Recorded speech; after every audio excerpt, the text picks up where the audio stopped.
while returning from Russia, meets Iranian defense minister. Visit is being considered strategically significant in view of the changing dynamics in West Asia.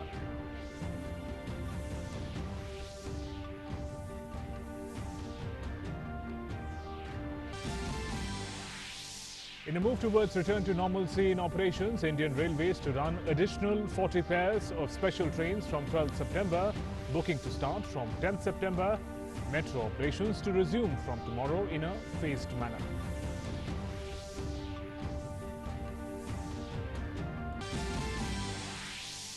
Daily number of COVID-19 recoveries in the country crosses 70,000, while cumulative recoveries witness exponential rise from 50,000 in May to 31 lakh in September, over 10 lakh 90,000 samples tested in the last 24 hours.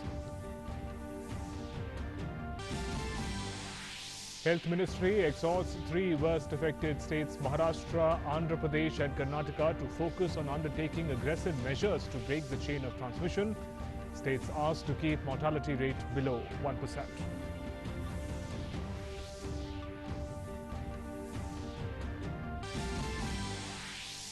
Narcotics Control Bureau summons Rhea Chakraborty in Sushant Singh Rajput case. Agency to grill Rhea over drugs case linked to the deaths of a partner.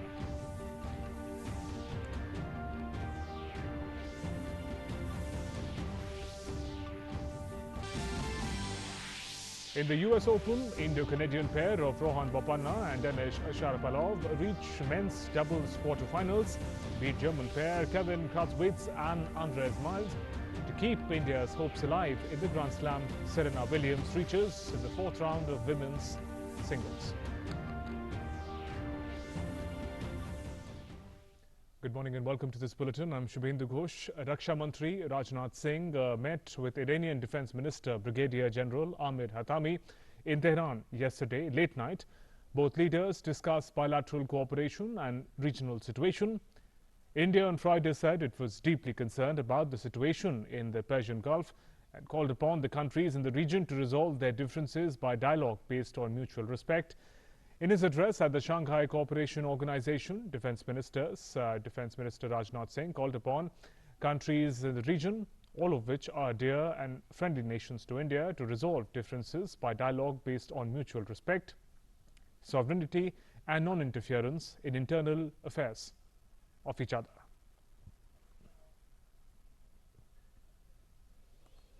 And those are some shots of Raksha Mantri Rajnath Singh, who met Iranian Defense Minister Brigadier General Ahmed Hatami in Tehran last night.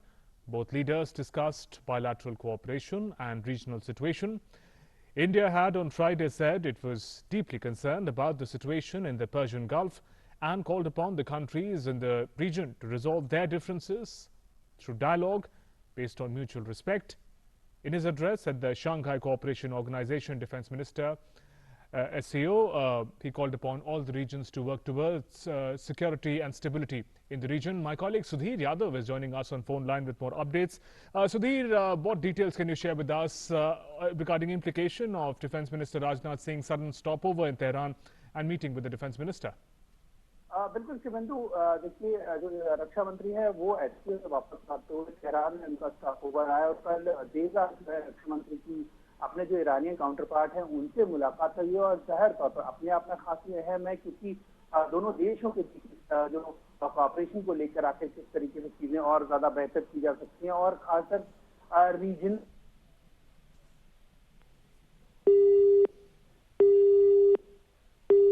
We lost the phone line to my colleague Sudhir. We'll try and connect with him again. The story that we're tracking is Raksha Mantri Rajnath Singh surprise meeting with Iranian Defense Minister. This was last night, a sudden stopover in Tehran.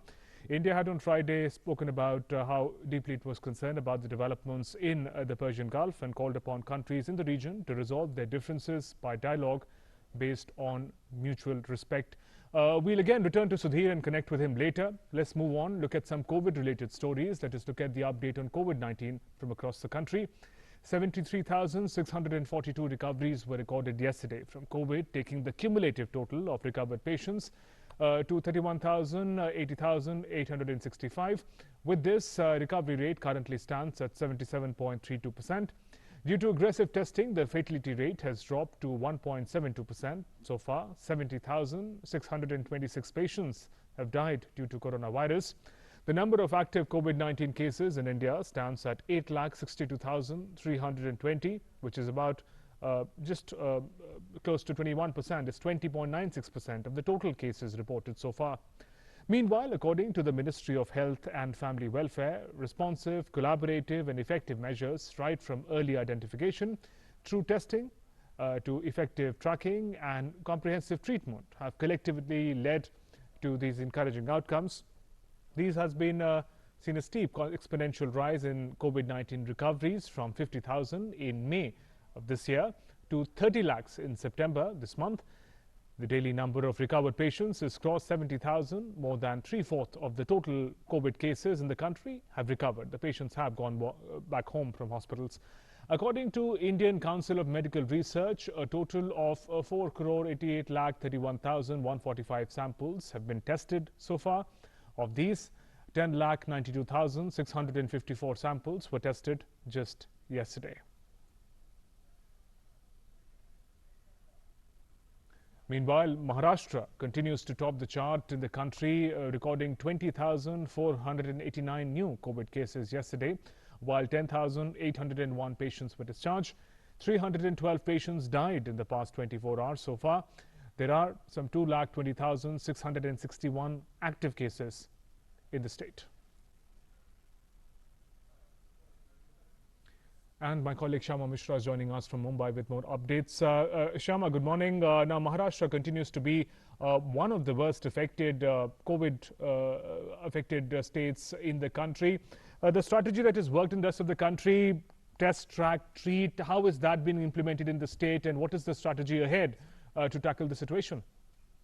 Well, the strategy that you talked about, we already implemented it in the area of Dharavi, and we've got wonderful results over there.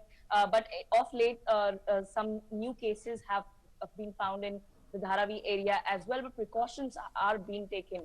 In the rest of the state or rest of the Mumbai, we can say the entire, we can say the model is being tried to implement, but it's not giving positive results yet. And even if the recovery rate is really growing, because as of now, the Maharashtra's recovery rate is more than 70%, it's about 72%. And with that also, we are seeing a new high, a new jump of, say about 19,000, 20,000 patients every day. Earlier, we were seeing that about 11,000, 12,000 cases were coming to the fore. And then we started to get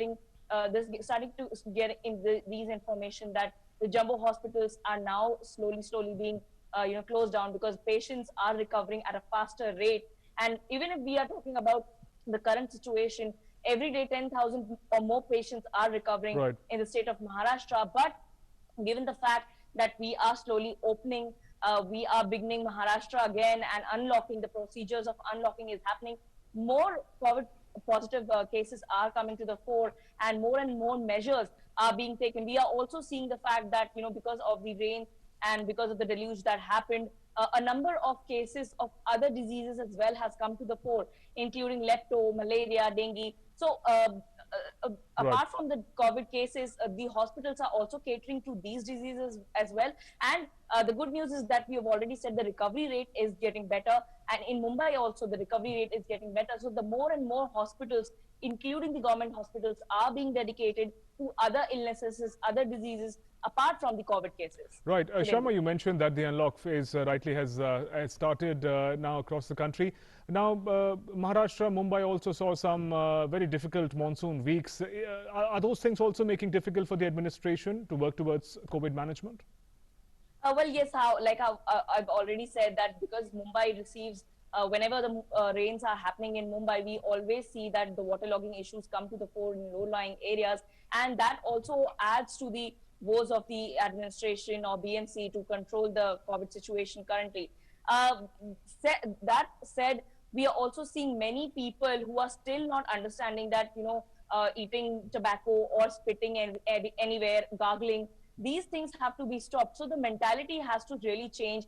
And because of these patterns also, because of these, behavior also, we are seeing a rise in cases of COVID-19 and other diseases as well, because time and again, the BMC or the state government has kept on telling people that, and it is also prohibited, it is fined, it's a punishable offense, but people are still doing. And other than that, we are also seeing that, Chief Minister Uddhav Thackeray has told people that the next, 3 months would be crucial. People have to be really careful about how they go about the unlocking, how they go about their work, taking all necessary precautions, how they go back to the new normal, and practicing all necessary precautions that are being prescribed by the ICMR guidelines. Right there. Shyama, thanks very much for joining us with those inputs. And on to some more COVID-related stories. Central government has exhorted Maharashtra, Andhra Pradesh and Karnataka in particular to focus on breaking the chain of COVID-19 transmission, keeping the mortality below 1%. The states have been advised to proactively ensure higher testing, effective clinical management to lower fatality and save lives, along with efficient monitoring at various levels. Maharashtra, Andhra Pradesh, Karnataka account for about 46% of the active cases reported across the country over the last 24 hours. Maharashtra alone accounts for 22% of all active cases. Similarly, these three states account for some 52% of all COVID-related deaths reported across the country in the last 24 hours. Maharashtra alone accounted for 35% of all casualties reported in the last 24 hours. Union Home Ministry also highlighted the districts of concern in each state. 11 districts in Maharashtra were highlighted where need for effective containment and contact tracing was emphasized. In Andhra Pradesh, 2 districts of concern highlighted, while 4 districts were highlighted in Karnataka. In cumulative terms, 5 states account for more than 60% of the total active cases in the country. Maharashtra contributes maximum to the active case load, followed by Andhra, Karnataka, Uttar Pradesh and Tamil Nadu. Of the total deaths in the country, 70% are recorded in just 5 states of Maharashtra, Tamil Nadu, Karnataka, Delhi and Andhra Pradesh. After almost 5 months of shutdown due to coronavirus pandemic, metro services will resume across the country from tomorrow. In a graded resumption of Delhi metro services would be done line-wise with specific timings in 3 stages between tomorrow and September 12th. Yellow line from Samaipur Badli to Huda city centre will be operational from tomorrow. A blue line from Dwarka to Noida Electronic City or Vaishali, and pink line from Majlis Park to Shiv Vihar will resume from September 9th, while red, green and violet line will resume from September 10th. Services on Airport Express line will resume on the 12th of September. In the first stage, Delhi metro services will operate in 2 shifts, 7 to 11 a.m. and 4 to 8 p.m. In the second stage, the timings, both morning and evening, will be increased to 6 hours each. Finally, in the third stage, metro services will operate from 6 a.m. in the morning to 11 p.m. at night. According to guidelines by Delhi Metro Rail Corporation, stations in the containment zones would remain closed. Only asymptomatic people will gain entry, and then they will be under a hawk-eye vigil on wearing masks and keeping distances. No tokens will be issued and only smart cards will work. Inside coaches too, strict social distancing will apply and masks will need to be in place. The services of Noida Greater Noida Metro, also known as the Aqua Line, will undertake several anti-COVID precautions, like commuters maintaining social distancing and having face cover in place.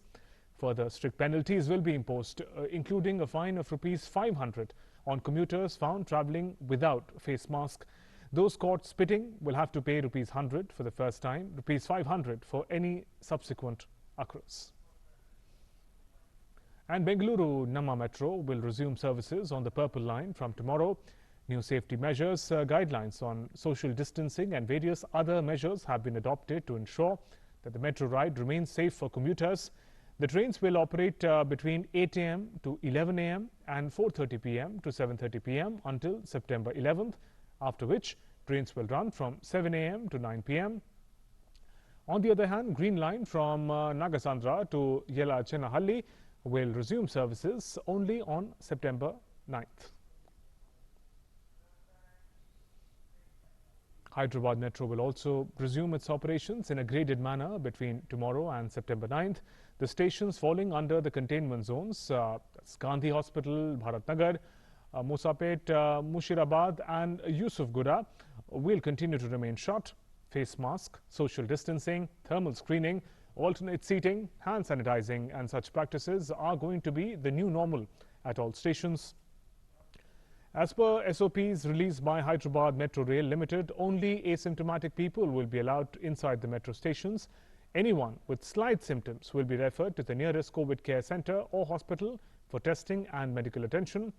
Smart card and mobile QR ticket with cashless or online transactions are encouraged.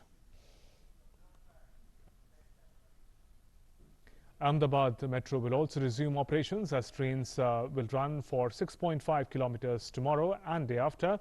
The first train will kickstart operations at 11 a.m. while the second ride will start at 4:25 p.m. This is sort of a trial run by the officials before they start full-fledged operations, and all SOPs will be followed during the trial and full-fledged runs. Restricted services on the first 2 days is to examine that all precautionary systems related to COVID-19 are in place and if passengers are following rules related to mask and social distancing. Wearing mask is compulsory and failure in doing so will invite fine. Trains will also be sanitized after every trip. Commuters will be given sanitized tokens. Scientists at the Institute of Genomics and Integrative Biology have developed a rapid and sensitive method to detect coronavirus infection in 30 minutes using a mass spectrometer. This method involves direct detection of a viral peptides, a compound comprising 2 or more amino acids linked in a chain. The samples for study were provided by National Center for Disease Control, while Indraprastha Institute of Information Technology was involved in computational work. Correspondent Taposh Bhattacharya spoke to the chief scientist working on this project, Dr. Shantanu Sengupta. This is a path-breaking effort. Mass spectrometry, testing it on people, and that too on a huge number of people. How is it different than RT-PCR? It is completely different from RT-PCR in the sense that in RT-PCR you use RNA. It is converted to DNA and then it is amplified and you get the results in RT-PCR. In contrast to that, in mass spec we use proteins. And we actually don't care about the integrity of the proteins because finally we have to degrade the protein. So what we do is we collect the swabs, put it in the tube containing a detergent. So immediately the virus is killed. That increases the safety of the process, and then we can bring it to the lab. We just precipitate out the proteins and then digest it with an enzyme which is called trypsin, and then directly run it in the mass spec. So unlike any other methods, this is a direct detection of the virus from the nasopharyngeal swab. All other techniques will require amplification or hybridization or binding. This is probably the only technique which can do a direct detection. So you talk about the method and its efficacy. Tell us how much time it will take from collecting the swab and getting the test result done. How long it will take? So for us in the lab atmosphere, we have seen that from the swab to getting the result will take around half an hour. That's for one sample. But then in that, say 1.5 hours, we will be able to do 30. Right, so effective time comes down. The first sample will take 30 minutes. Sir, also by when can we expect this system of testing in market? So, there is no patent in this because we are just detecting peptides and peptides don't have any patent. So the method is established. We would like companies to come, look at it and see it, and then from there it can be taken. Also, we need permission from ICMR to go ahead. I think our institute is trying to get that in an emergency basis. Tell us about the monetary aspect. When you talk about the money and the finance of testing, you said that it is going to come down a lot. So tell us how much as of now it's going to cost. Right now the consumable cost, we have only 3 consumable cost. One is the column, mass spec column, one is the solvent, and the other is the trypsin. Cost of solvent and trypsin is very low. The major cost is of the column. With one column you can run about 1,000 to 1,500 tests, right? And if we buy one column at a time, it costs us 60,000 rupees, which means 60 rupees per test. In our lab, excluding your manpower and the machine cost, the consumable running cost comes to about 100 rupees, 100 to 110 rupees. But if it is produced in mass scale, I'm quite confident that people can do it in much less. That was Indian scientist Dr. Shantanu Sengupta, who has developed this mass spectrometry test, which is going to be a path-breaking effort in the fight against COVID-19. With cameraman Smith Nautyal, this is Tapush Bhattacharya, DD India, Delhi. Moving on, President Ramnath Kovind and Prime Minister Narendra Modi will address the inaugural session of Governors' Conference on National Education Policy through video conferencing. The conference titled Role of NEP, the Policy 2020 in Transforming Higher Education is being organized by Union Education Ministry. NEP 2020 is directed towards major reforms in both school and higher education levels. The policy strives for making India into an equitable and vibrant knowledge society. It envisions an India-centered education system that contributes directly to transforming India into a global superpower. The comprehensive transformation aimed the NEP will bring about a paradigm shift in the nation's education system and create an enabling and reinvigorated educational ecosystem for a new Atmanirbhar Bharat envisaged by Prime Minister Modi. Education ministers of all states, vice chancellors of state universities and other senior officials will also attend this conference. A Narcotics Control Bureau team reached actress Rhea Chakrabarti's home in Mumbai today morning to serve her summons for joining probe in the drugs case linked to the death of actor Sushant Singh Rajput. The agency has said it wants to question Rhea, the main accused in the case, to take the probe forward. According to the agency, it is up to Rhea to come on her own or with the team. The NCB recently arrested her younger brother, Shobik Chakrabarti. Rajput's house manager, Samuel Miranda, and Deepesh Sawant, a member of the actor's personal staff in this case. A few others have also been arrested by the agency. Rajput was found dead at the flat in suburban Bandra area on June 14th. The Indian Railways on Saturday announced to run 40 pairs of new special trains from September 12th, reservation for which will begin from 10th of September. These will be running in addition to the 230 trains already in operation. More in this report. As Unlock 4 unfolds gradually, the Indian Railways have come up with a decision to start 80 new special trains. Trains are the first choice for Indian passengers who wish to travel to different parts of the country, as they are the most convenient and smooth option for them. The COVID-19 pandemic, however, has left the passengers waiting for their favorite mode of travel for a long time now. Millions of Indian Railways employees have proved to be corona warriors, as they made it possible for the railways to run even in the lockdown period in a limited manner. The Indian Railways have brought good news for passengers with the announcement of 40 pairs of new special trains that are set to run from September 12th.